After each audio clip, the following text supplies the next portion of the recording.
Welcome to Storytime. Enjoy with me.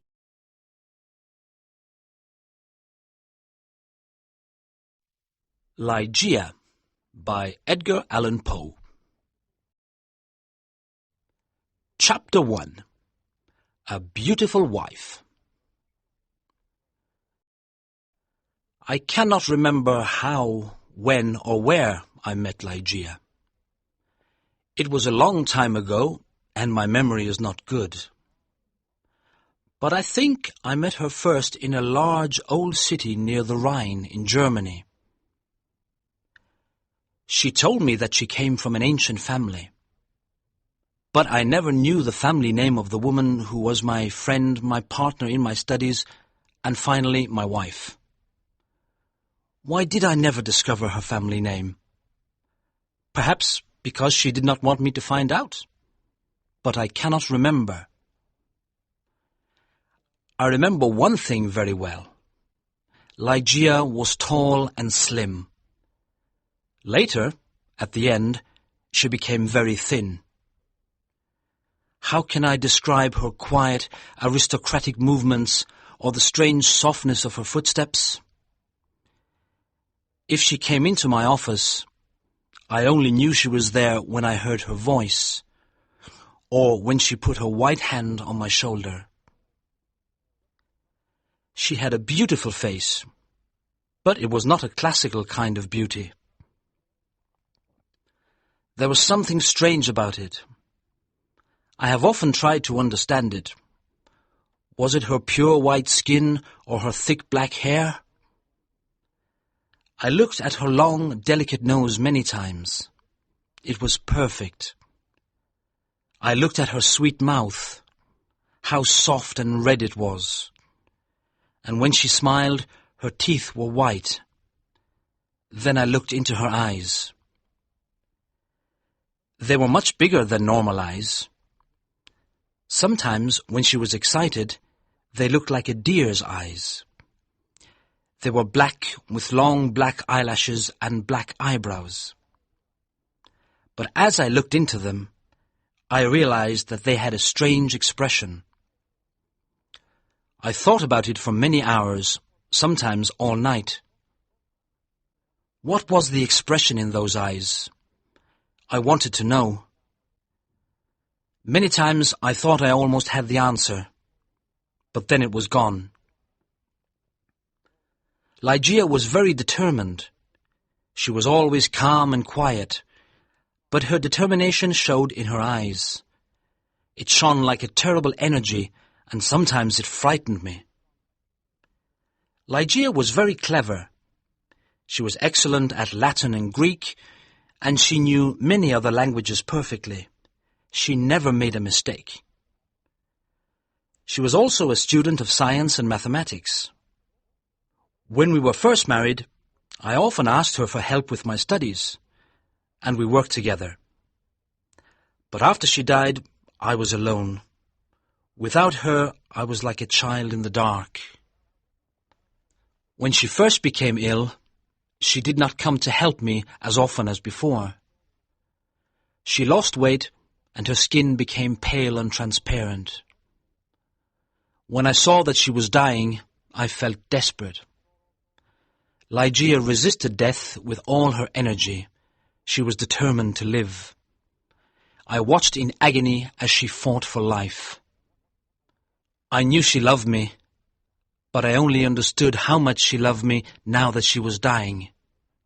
She held my hands and said that she was devoted to me. I cannot talk about it now, but let me say that her love for me was part of her determination to live. On the night she died, she suddenly got out of bed and cried, "Oh God, must I die? Must I lose my fight with death? No, I can't die like this." But my dear Ligeia died. I was so sad I could not stay in the old city by the Rhine. For a few months I travelled around, then I bought an old abbey in an isolated part of England. This dark, sad place expressed my feelings of loneliness. but I decorated it with beautifully coloured curtains, carpets, and ornaments. I said to myself, perhaps the bright colours will make me feel happier. Unfortunately, they did not. I began to drink too much. But I do not want to speak about that time of my life. I will only say that one day I married Lady Rowena Trevanion of Tremaine. My new wife had blonde hair and blue eyes. She was very different from my first wife. But how could I ever forget Ligeia? Chapter 2. A Fight with Death. I took Lady Rowena back to a room high up in the tower of the Abbey, where we lived for the first month of our marriage.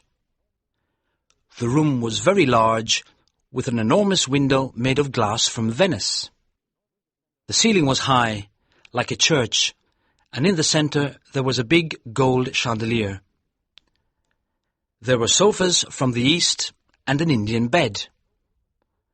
On the walls were long tapestries, like carpets, with designs made of gold. The tapestries moved every time the wind blew. My wife was afraid of me because I was often sad and depressed. She did not love me much and stayed away from me, but I preferred this.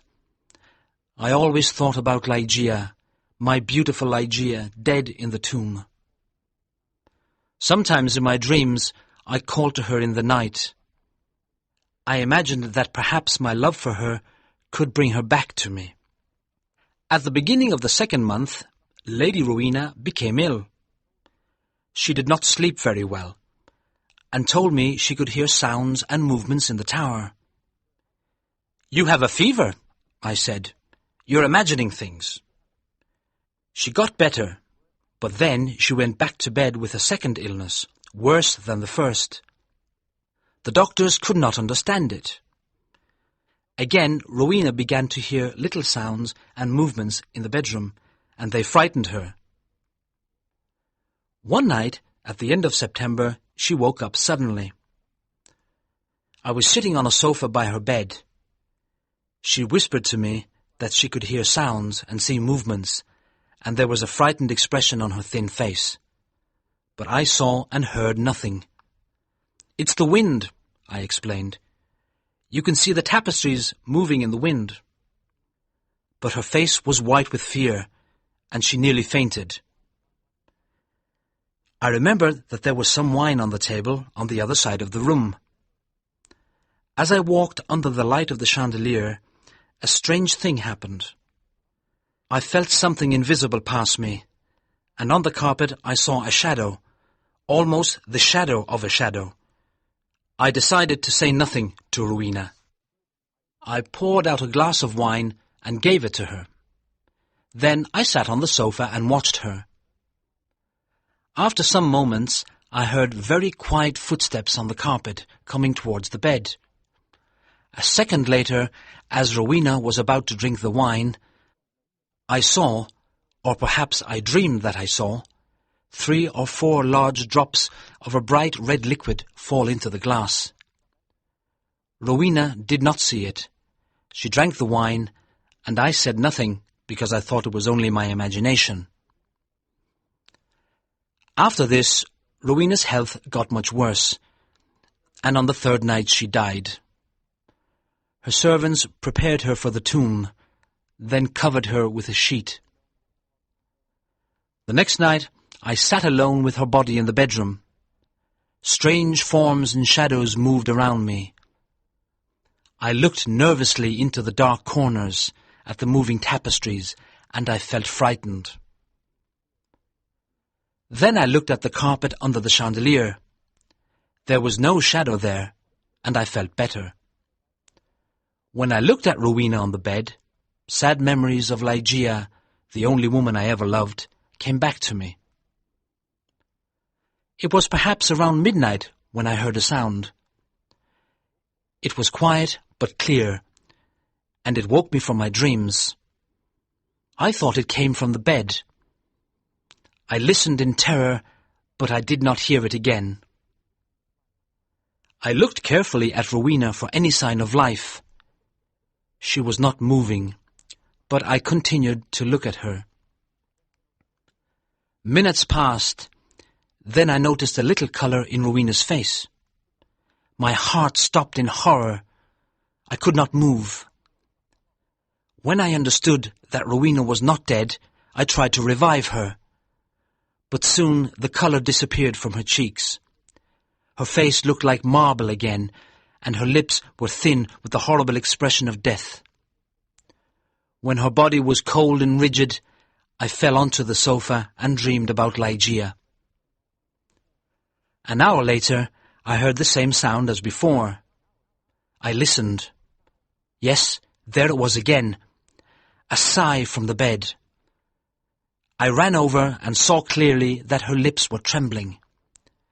Then they opened, showing her bright teeth. I thought I was going mad. There was a pink colour on her cheeks and neck. Her body was getting warm again, and her heart was beating a little. Lady Rowena was alive.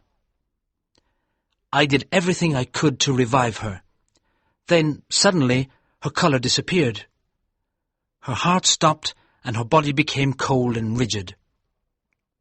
I sat down and began to think about Ligeia again. Then again, for the third time, there was a sound from the bed. But why must I describe the horrors of that night? Again, I tried to revive Rowena, and then a fourth time. Each time, she seemed to fight with an invisible force. And each time, her body changed. I cannot say how, but she looked different. It was nearly dawn when she moved again. I was sitting on the sofa, exhausted, but Rowena's body moved with more energy than before. Her colour returned, signs of life changed her face. Her eyes were closed, but she looked alive. Then she suddenly got out of bed and walked slowly to the centre of the room, like she was walking in her sleep. I did not tremble. I did not move. I was as cold and still as stone, paralyzed by what I saw. As I looked at her, my head filled with wild thoughts.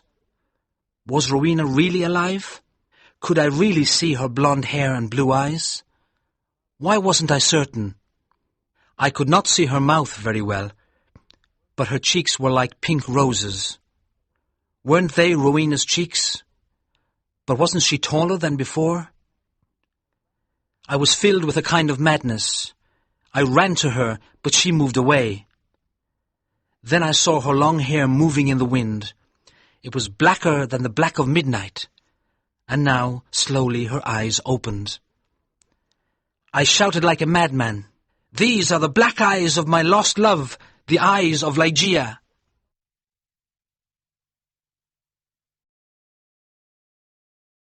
The end.